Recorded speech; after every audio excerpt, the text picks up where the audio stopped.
Welcome to Joy photograph Tamil YouTube channel. 15 நாளைக்கு முன்னாடி நம்ம யூடியூப் சேனலில் ஒரு வீடியோ போட்டிருந்தோம். என்ன வீடியோனா, நிக்கான் லென்சஸில் இருக்கக்கூடிய பேசிக் டீட்டெயில்ஸ் என்னென்ன, அதில் இருக்க நம்பர்ஸோடைய மீனிங்ஸ் என்ன, அப்புறம் ஆல்ஃபபெட்டிக் ஆர்டரில் இருக்கக்கூடிய லெட்டர்ஸோடைய அப்ரிவேஷன்ஸ் என்னென்ன, இதை பற்றி ஒரு சின்ன ரிவ்யூ போட்டிருந்தேன். அந்த வீடியோவோடைய லிங்க் டிஸ்கிரிப்ஷனில் கொடுக்குறேன். இந்த வீடியோவை பார்த்துட்டு அதை பார்த்துக்குங்க. இந்த வீடியோவில் அந்த லென்சஸை பற்றின பர்பஸ் தான் நம்ம பார்க்க போகிறோம். அந்த வீடியோவில் kit lens 50mm del lens இதை பற்றி நம்ம ரிவ்யூ பார்த்தோம். அந்த லென்சஸோட பர்பஸ் என்ன, ஒவ்வொரு லென்ஸுக்கு இருக்கக்கூடிய வித்தியாசங்கள் என்ன அப்படிங்கிறத பற்றி தான் இந்த வீடியோவில் பார்க்க போகிறோம். இந்த வீடியோ உங்களுக்கு ரொம்ப பிடிக்கும். கண்டிப்பாக பொறுமையாக பாருங்கள். எக்ஸாம்பிள்ஸோடு நான் உங்களுக்கு டெமோ பண்ணி காட்டுறேன். நீங்கள் ஒரு ஃபோட்டோகிராஃபராக இருக்கீங்க அப்படின்னா கண்டிப்பாக உங்கள் கையில் ஒரு கேமரா இருக்கும். ஒரு டிஎஸ்எல்ஆர் அல்லது மிரர்லெஸ் கண்டிப்பாக இருக்கும். கேமரா இருந்தால் கண்டிப்பாக லென்ஸ் இருக்கும். லென்ஸ் இல்லாமல் நம்ம வெறும் பாடி கேமராவை மட்டும் வச்சு நம்ம ஒன்றும் பண்ண முடியாது. அந்த லென்ஸ் பார்த்திங்கன்னா கேமராவோடு வரக்கூடிய லென்ஸ், அதுக்கு பேர் கிட் லென்ஸும்பாங்க. ஒன்று 18 to 55 வரைக்கும் இருக்கலாம், அல்லது 18 to 105 வரைக்கும் இருக்கலாம், அல்லது 135 வரைக்கும் இருக்கலாம். மிரர்லெஸ்ஸாக இருந்தால் ஒரு சில கேமராவில் 16லேருந்தே உங்களுக்கு எம்எம்ஸ் ஆரம்பிக்கும். ஸோ இந்த மாதிரி லென்சஸ் எல்லாமே பார்த்திங்கன்னா கிட் லென்ஸ் அப்படிம்பாங்க. இது எந்த டைப் ஆஃப் லென்சஸ் அப்படின்னு பார்த்திங்கன்னா ஜூம் டைப் லென்சஸ். பெரும்பாலும் இந்த டைப் ஆஃப் லென்சஸ் எல்லாமே நம்ம ப்ரோக்ராமுக்கு யூஸ் பண்ணலாம். இப்போ 18mm அப்படிங்கிறப்ப ஒய்ட் ஏரியாவை நம்ம கவர் பண்ண முடியும். அதே மாதிரி பர்டிகுலராக ஒருத்தரை மட்டும் நம்ம ஜூம் பண்ணி எடுக்கணும் அப்படின்னா 105லையோ அல்லது 135mmலையோ நம்ம ஓரளவுக்கு ஜூம் பண்ணி எடுக்க முடியும். ஆனால் 55ல் பார்த்திங்கன்னா ரொம்ப ஜூம் பண்ண முடியாது, நியர்பையில் தான் ஜூம் பண்ண முடியும். ஸோ இந்த கிட் லென்ஸை பற்றி நம்ம பெருசாக பேசுகிறதுக்கு ஒன்றும் இல்லை. ஒரு சிலருக்கு எல்லாமே தெரியும். மேக்ஸிமம் எல்லாருக்குமே தெரியும் கிட் லென்ஸ் தான் இதுதான் அப்படின்ட்டு. பட் நீங்கள் ஒரு ஃபோட்டோகிராஃபி ரிலேட்டடாக இருக்கக்கூடிய ஒரு பர்சனாக இருந்தீங்க அப்படின்னா கண்டிப்பாக உங்கள் கையில் ஒரு ப்ரைம் லென்ஸ் இருக்கணும். இப்போ கிட் லென்ஸை பற்றி பேசணுமா இல்லையா, அடுத்து ப்ரைம் லென்ஸை பற்றி பேசலாம். ப்ரைம் லென்ஸ்னு பார்த்திங்கன்னா நிறையா இருக்குது. 50mm இருக்குது, 35mm இருக்குது, 85mm இருக்குது. இந்த மாதிரி லென்சஸ் இருக்குது. இது காமனாக நான் நிக்கானுக்கு மட்டும் சொல்கிறேன்னு நினைக்காதீங்க. கேனானாக இருக்கட்டும், சோனியாக இருக்கட்டும், எந்த கேமரா வந்தாலுமே இது எல்லாமே பேசிக்கான விஷயங்கள் நீங்கள் கற்றுக்கலாம். சரிங்களா? இப்போ நீங்கள் கிட் லென்ஸ் வச்சுருக்கீங்க அப்படின்னா கண்டிப்பாக உங்கள் கையில் ஒரு ப்ரைம் லென்ஸ் இருந்தால் நல்லது. ஏன்ட்டா ப்ரைம் லென்ஸ் இருக்குது அப்படிங்கிறனால நான் அதை உங்கள் கையில் இருக்கணும் அப்படின்ட்டு நான் சொல்லலை. இருந்தால் என்னென்ன பெனிஃபிட்ஸ் இருக்குது அப்படிங்கிறத பற்றி நான் சொல்லிடுறேன். 50mmோட கம்பேர் பண்ணுறப்ப, அதாவது ப்ரைம் லென்ஸோட கம்பேர் பண்ணுறப்ப கிட் லென்ஸில் ஓரளவுக்கு தான் அவங்களுக்கு கிளாரிட்டி இருக்கும். பட் ப்ரைம் லென்ஸில் கிளாரிட்டி நல்லாவே இருக்கும். சரிங்களா? இப்போ சிம்பிளான ஒரு எக்ஸாம்பிள் பார்த்துக்கலாம். இப்போ கிட் லென்ஸில் ஒரு ஷாட் எடுக்கிறீங்க, அதோடைய பேக்ரவுண்டு பொக்கே இருக்குது பார்த்தீங்களா, அந்த பொக்கே ஓரளவு கிடைக்கும். பட் இதே 50mmல எடுத்தீங்க அப்படின்னா அதோடைய பொக்கே, அதாவது பேக்ரவுண்டில் இருக்கக்கூடிய அந்த அவுட் ஆஃப் ஃபோக்கஸ் செம்ம ஸ்மூத்தாக இருக்கும். பின்னாடி என்ன இருக்குதுன்னே தெரியாதுன்னு வச்சுக்கோங்களேன், அந்த மாதிரி இருக்கும். ஓகேங்களா? இந்த ஒவ்வொரு லென்ஸுக்குரிய வித்தியாசமே பார்த்திங்கன்னா அது பொக்கே தான். அது பேக்ரவுண்டில் நம்ம இருக்கக்கூடிய சப்ஜெக்ட்டு எந்த அளவுக்கு பொக்கே பண்ணி காட்டுது, அதாவது அவுட் ஆஃப் ஃபோக்கஸில் காட்டுது அப்படிங்கிறத விஷயமே. இப்போ 50mmல இருக்கக்கூடிய மேஜரான ஒரு விஷயம்னு பார்த்திங்கன்னா ஃபிக்ஸடு ஜூம் லென்ஸ் தான். கிட் லென்ஸை ஜூம் பண்ணிக்கலாம், அது zoom type lens. But prime லென்ஸில் பார்த்திங்கன்னா அது உங்களுக்கு ஜூம் டைப் கிடையாது. சரிங்களா? 50mmல ஃபிக்ஸடாக இருக்கும். அதில் நம்ம என்ன செய்யலாம் அப்படின்னா manual to out of focus adjust பண்ணிவிட்டு நம்ம எடுக்கலாமே தவிர அதை ஜூம் பண்ண முடியாது. ஒன்று நீங்கள் முன்னாடி போகணும் அல்லது பின்னாடி வரணும், அந்த மாதிரி தான் இருக்கும். அப்போ இந்த 50mmோட பர்பஸ் என்ன அப்படின்னு பார்த்தீங்கன்னா மெயினாக கேண்டிட் ஃபோட்டோகிராஃபிக்கு யூஸ் பண்ணலாம். நீங்கள் ஒரு கேண்டிட் ஃபோட்டோகிராஃபராக இருக்கீங்க அப்படின்னா அல்லது கேண்டிட் வீடியோகிராஃபியில் இருக்கீங்க அப்படின்னா கண்டிப்பாக ப்ரைம் லென்ஸ் இல்லாமல் நீங்கள் என்ன செய்ய முடியாதுன்னா கேண்டிட்டுங்கிற ஒரு வார்த்தையை நீங்கள் தொடவே முடியாது. ஸோ கேண்டிட்டு நீங்கள் எடுக்கிறீங்க அப்படின்னா கண்டிப்பாக 50mm அல்லது ப்ரைம் லென்ஸ், ஏதோ ஒரு ப்ரைம் லென்ஸ் 55 இருக்கணும், 35 இருக்கணும், 85 இருக்கலாம், எதை வேணால் இருக்கலாம்.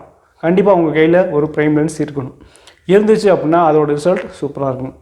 உங்கள் கையில் நீங்கள் கிட் லென்ஸு ப்ரைம் லென்ஸ் வச்சுருந்தீங்கன்னா நீங்கள் கம்பேர் பண்ணி பாருங்கள். ரெண்டுக்கும் நீங்கள் எடுத்து பாருங்கள். எக்ஸாம்பிளுக்கு நான் ஒரு சில ஃபோட்டோஸ்லாம் எடுத்து பார்த்தேன். 50mmல கிட் லென்ஸில் 50mmல வச்சுட்டேன். கிட் லென்ஸை 50mmல லைட் அட்ஜஸ்ட் பண்ணிவிட்டு எடுத்து பார்த்தா கொஞ்சம் 50mmல கரெக்டாக நிற்காது, கொஞ்சம் தள்ளி தான் நிற்கும்.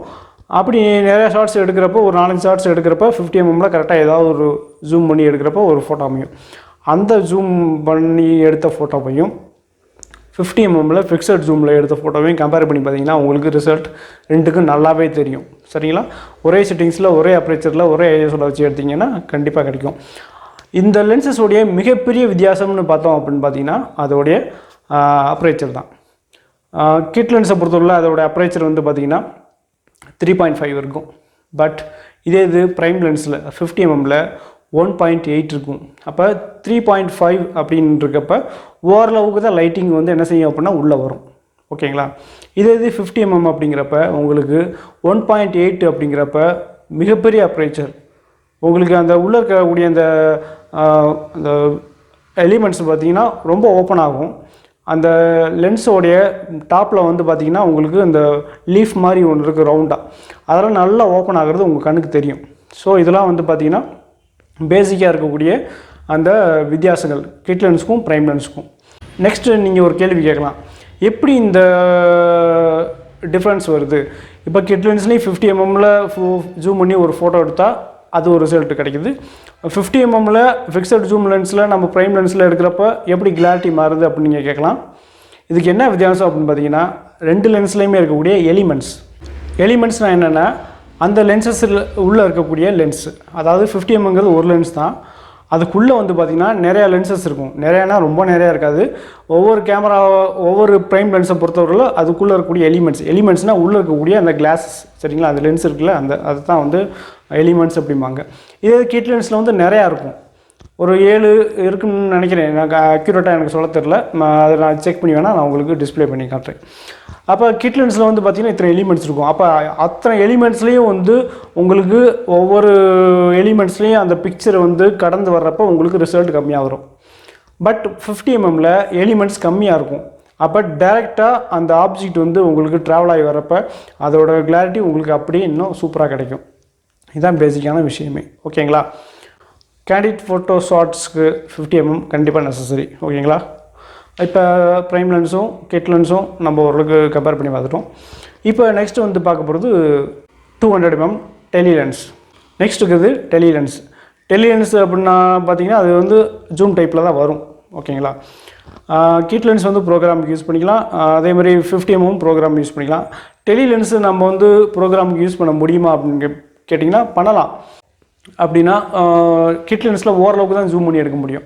இப்போ நீங்கள் கேண்டிட் போகிறீங்க அப்படின்னா, கேண்டிட் ஃபோட்டோக்கோ வீடியோக்கோ போகிறீங்க அப்படின்னா அந்த பர்டிகுலர் பர்சனை அவங்களோட எக்ஸ்பிரஷன்ஸை கேப்சர் பண்ணுறதுக்கு நீங்கள் டெலி லென்ஸ் கண்டிப்பாக கையில் வச்சுருக்கணும். அப்படி வச்சுருந்தீங்க அப்படின்னா உங்களுக்கு நல்ல ஜூம் ரேஞ்ச் கிடைக்கும். அதை வச்சு நீங்கள் என்ன செஞ்சுக்கலாம்னா அவங்களுடைய எமோஷன்ஸை கேப்சர் பண்ணலாம். பெரும்பாலும் இதில் வந்து எதுக்கு யூஸ் பண்ணுறாங்க அப்படின்னா வைல்ட் லைஃப் ஃபோட்டோகிராஃபிக்கு யூஸ் பண்ணுறாங்க. வைல்ட் லைஃப் ஃபோட்டோகிராஃபியில் வந்து பார்த்திங்கன்னா டெலி லென்ஸ் இல்லாமல் அவங்க வந்து வெளியே போகவே முடியாது. இப்போ நீங்கள் கிட் லென்ஸே ஜூம் பண்ணி எடுத்தாலுமே ஓரளவுக்கு தான் ரிசல்ட் கிடைக்குமே தவிர டெலி லென்ஸ் அளவுக்கு ரிசல்ட் கிடைக்குமா அப்படின்னு பார்த்தீங்கன்னா கண்டிப்பாக கிடைக்காது. ஓரளவுக்கு தான் கிடைக்கும் இல்லைன்னு சொல்லலை, ஓரளவுக்கு தான் கிடைக்கும். அந்த ரிசல்ட்டு தான் அதோடைய பேஸு. ஸோ டெலி லென்ஸில் இருக்கக்கூடிய எலிமெண்ட்ஸ் ஏற்கனவே சொன்ன மாதிரி 50mm கிட் லென்ஸுக்கு சொன்னீங்க பார்த்திங்கன்னா அந்த எலிமெண்ட்ஸ் வித்தியாசம் இருக்குல்ல, அதே எலிமெண்ட்ஸ் தான் வந்து பார்த்திங்கன்னா இதுலேயும் இருக்கும். ஆனால் இதில் என்ன அப்படின்னா டெலி லென்ஸில் மினிமம் அப்ரேச்சர் வந்து பார்த்திங்கன்னா கம்மியாக தான் இருக்கும். கிட் லென்ஸில் 3.5 சொன்னோமா இல்லையா, இதில் வந்து 4 இருக்கும் அல்லது 4.5 இருக்கும், அல்லது ஒரு சில லென்சஸில் 5.6 இருக்கும்.